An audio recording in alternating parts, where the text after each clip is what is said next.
That look of terror. Oh, it feels so good. You'll see it for yourself.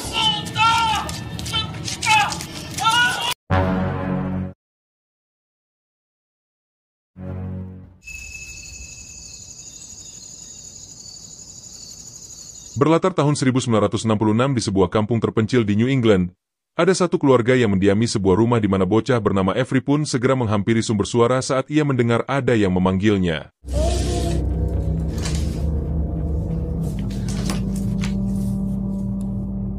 Avery pun memastikan bahwa suara itu berasal dari sebuah lemari yang ada di sana, dan setelah dia membukanya, seorang wanita yang tak lain adalah ibunya pun berada di sebuah tempat yang diduga ruang bawah tanah itu. I'm so hungry. Entah apa yang dilakukan si ibu di sana, ia hanya meminta anaknya untuk mengambilkan makanan untuknya yang sedang lapar. Dan tepat saat ia membawakan makanan untuk sang ibu, tiba-tiba... Avery, be careful.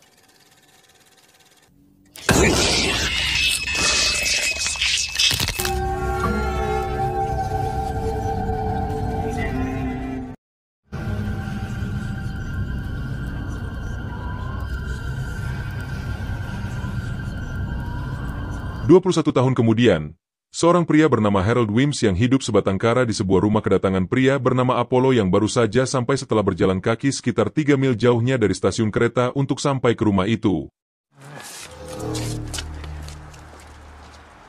Setelah mempersilahkan duduk dan memberinya minum, diketahui jika Apollo adalah seorang videografer yang diminta oleh Wims untuk membantu membuat video dokumenter. Wims sendiri selama bertahun-tahun lamanya harus hidup dalam bayang-bayang tuduhan atas kematian istri dan anaknya yang terjadi pada adegan awal film tadi, dan atas dasar itulah, Wims ingin memulihkan nama baiknya dari orang-orang yang menganggapnya sebagai pelaku pembunuhan itu meski dia harus membayar $400 pada Apollo untuk membantunya. Okay, we're good to begin. 400 or 500?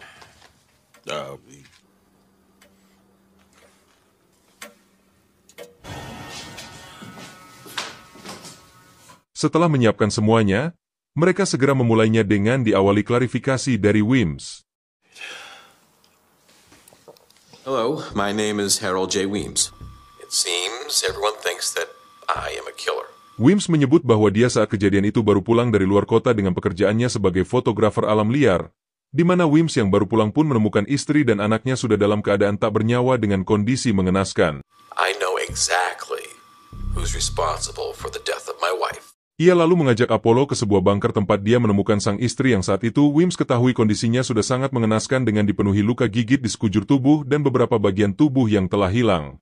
Dan karena hanya dialah orang pertama yang menemukannya, polisi pun mencurigai Wims sebagai pelakunya, meski akhirnya ia tak terbukti setelah tak ada kecocokan dari luka gigitan itu dengan gigi miliknya.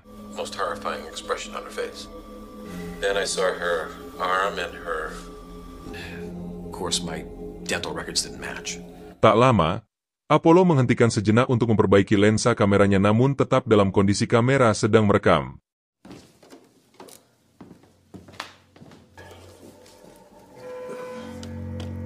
Setelah itu, Wims menunjukkan rekaman video lawas para anak-anak tetangga yang ketakutan saat mereka melihat ada seorang penyihir wanita di dalam rumah itu. These kids think a witch lives in this house. Wims yang merasa bahwa video dokumenternya belum cukup meminta Apollo untuk melanjutkannya nanti, di mana Apollo yang mendengar itu pun berniat untuk pulang dan akan kembali lagi beberapa hari kemudian. Namun, Wims yang mendengar hal itu meminta Apollo untuk tetap tinggal di sana demi menghemat waktu dan tenaga serta akan memberinya bayaran lebih jika mau tetap tinggal di sana sampai pekerjaannya selesai. This would be overtime, so I'll triple your rate. Okay, cool. Setelah setuju, Apollo yang ingin memeriksa kembali hasil rekaman tadi pun dikejutkan dengan sesosok bayangan aneh saat di bunker yang sempat rekam kamera.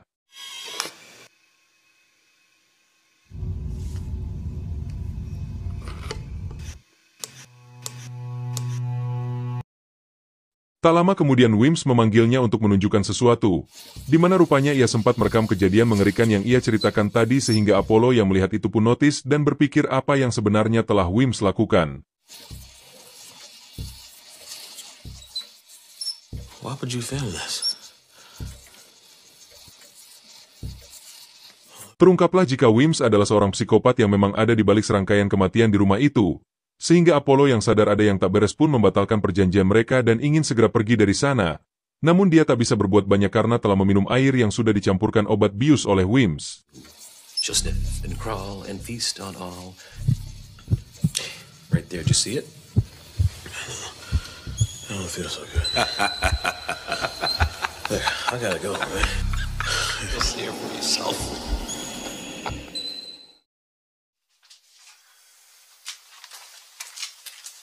Apollo pun terbangun dalam posisi terikat dan masih sedikit terpengaruh obat bius, tak bisa berbuat apa-apa meski dia memohon untuk dilepaskan. Fakta lain pun terungkap bahwa Wims melakukan semua itu karena dikendalikan oleh sosok makhluk pemangsa manusia. Dengan kata lain, Wims terlibat perjanjian untuk selalu memberikan makhluk yang bernama Bezel itu tumbal agar Wims bisa hidup lebih lama, dan berniat menjadikan Apollo penerus generasinya jika Apollo mau. Wims selalu menjelaskan bahwa Bezel adalah wanita penyihir yang hidup abadi dan telah ada sebelum rumah itu berdiri, di mana setiap 300 tahun sekali ia akan melahirkan anak sebagai keturunan barunya. She calls herself Bezel, and every 300 years, she births a child. Mendengar hal itu, Apollo jelas menolak dan dengan sekuat tenaga, dia berhasil membuat Wims meregang nyawa. Dan tiba-tiba,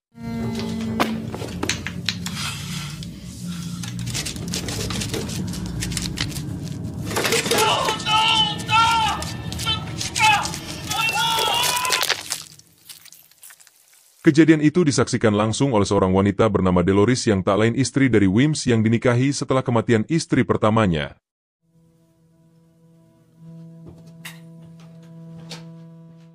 "17 tahun berlalu, terlihat seorang perawat bernama Naomi datang untuk menggantikan perawat sebelumnya yang bernama Charlotte yang ditugaskan untuk memeriksa rutin kondisi kesehatan Dolores yang rupanya kini mengalami stroke. Let's get you ready for bed.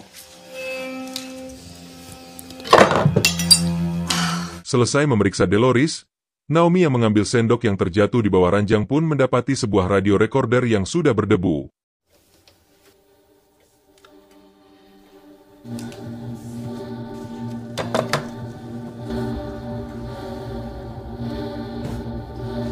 Setelah menyuruh Dolores untuk istirahat, Naomi yang berniat memeriksa kondisi rumah dikejutkan dengan suara aneh dari bawah loteng dan memutuskan untuk mengeceknya dengan bermodalkan cahaya senter, dan tak lama kemudian,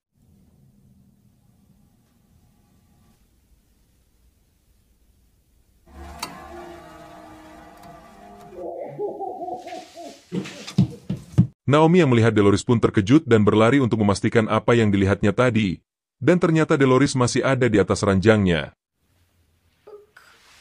Sejenak ia pun heran dengan apa yang dilihatnya tadi, mengingat kondisi Dolores stroke tak akan mungkin bisa bangun dari tempat tidur. Namun, belum sempat hilang rasa bingungnya, ia mendengar Dolores yang mengigau untuk dan menyebut nama perawat bernama Linda yang pernah ditugaskan untuk merawatnya.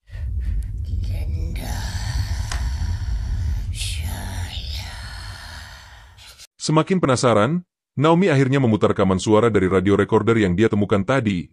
Di sanalah ia mendengar suara Charlotte yang pernah merawat Dolores, di mana Naomi mendengar perkataan Charlotte yang heran saat melihat Dolores yang stroke bisa berjalan, dan hal itu pun sama persis dengan apa yang Naomi alami saat ini. Hodges, Shepherd's Valley Hospice Nurse. Oh, Mrs. Weems had a stroke.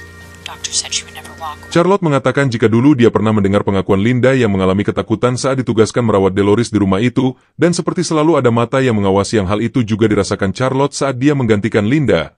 She was talking about hurting Linda, the nurse before me. I get a strange feeling in this house that something is... Dari rekaman itulah Naomi pun yakin bahwa ada yang tak beres dengan Dolores dan rumah itu yang melibatkan Bezel.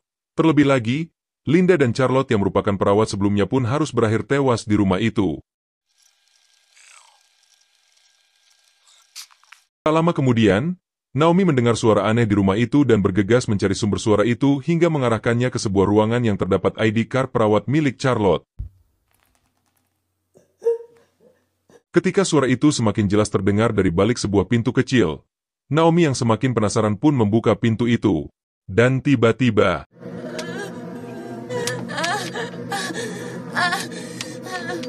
Naomi benar-benar dibuat syok saat melihat jasad Charlotte dengan kondisi mengerikan. Dan ketika dia mendekatinya inilah yang terjadi. Charlotte!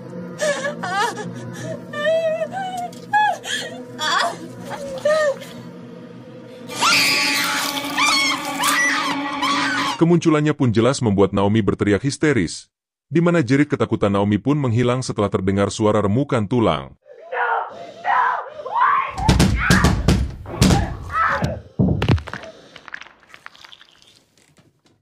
10 tahun kemudian, Dolores pun diketahui telah meninggal dan kini, hak kepemilikan rumahnya pun jatuh pada seorang pria bernama Lucas sebagai satu-satunya keturunan Dolores yang kini sudah lama ditempati Lucas dan sang istri.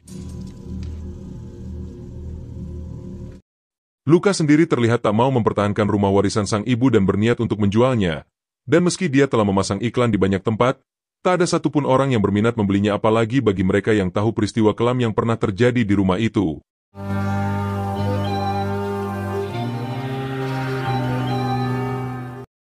Sang istri yang bernama Nova sebenarnya ingin mempertahankan rumah itu sampai mereka memiliki banyak keturunan. Namun jangankan untuk tinggal di sana lebih lama, untuk punya anak dan dibesarkan di sana pun Lucas tak mau.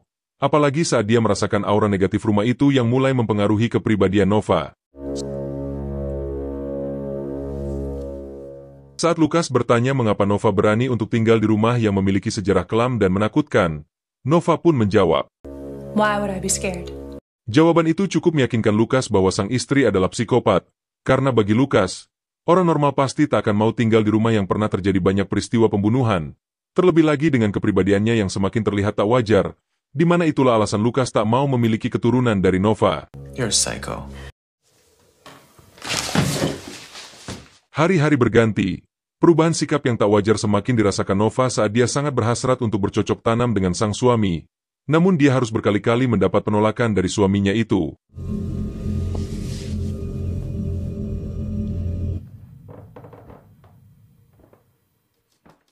Malam harinya, Nova pun terbangun dari tidur dan dibuat terkejut saat mendapati sepasang kaki tua yang dia lihat dari kolong tempat tidurnya. Dan tiba-tiba,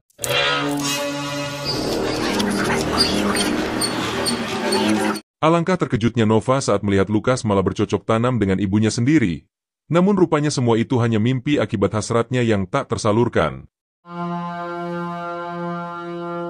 Tak lama Nova pun mendengar suara bisikan aneh dari sekitar rumah, di mana suara itu kembali mengarah pada sebuah pintu kecil tempat di mana Naomi dan Charlotte serta Linda ditemukan tewas waktu itu.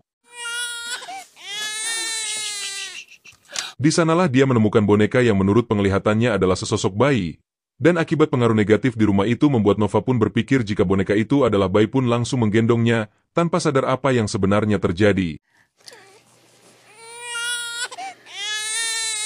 Sesaat kemudian Lucas yang baru saja pulang untuk mencari calon pembeli rumah pun terkejut melihat kelakuan Nova yang sudah tak wajar, hingga dia pun langsung menyadarkan istrinya itu, dan tak lama kemudian.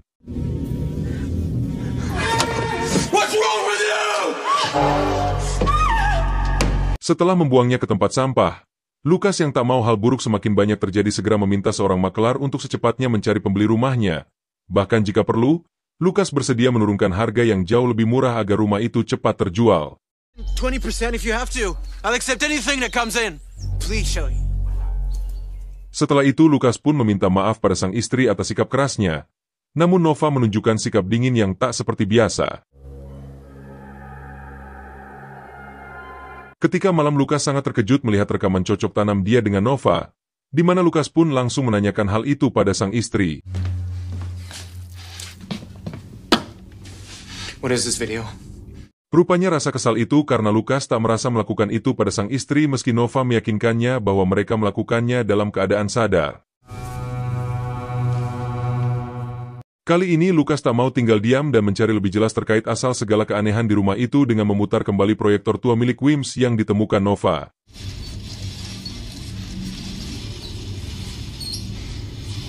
Saat itulah, Lucas menyadari bahwa semua ini berasal dari pintu kecil yang mengarah ke bangker rumah itu, di mana Lucas yang merasa jika keselamatan dia dan istri terancam pun mengajak untuk segera pergi dari sana. Kebetulan, ia mendapat telepon dari si makelar bahwa rumah mereka sudah ada peminat, yang mana Lucas pun meminta untuk mempercepat kesepakatan dan menyerahkannya pada si makelar.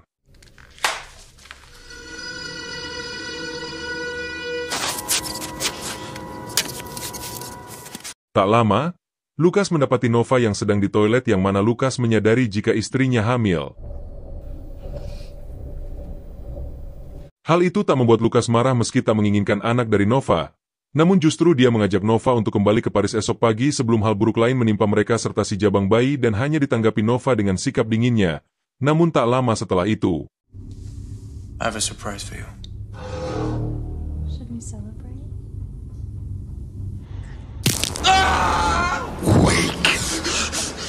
Lukas yang terbangun dari mimpinya segera menceritakan keanehan mimpinya itu pada Nova. Dan tiba-tiba,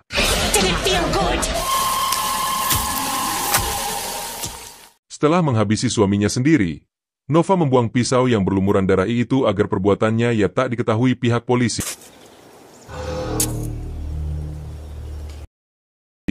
Beberapa hari kemudian, usia kehamilan Nova yang sangat cepat membuatnya nekat untuk melahirkan bayinya sendiri meski belum genap 9 bulan.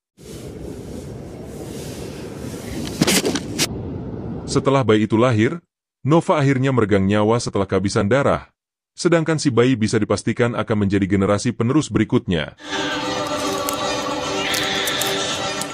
Film pun diakhiri dengan pemilik baru rumah itu yang akan segera menempati rumah tersebut, tanpa tahu riwayat kelam yang ada di rumah itu.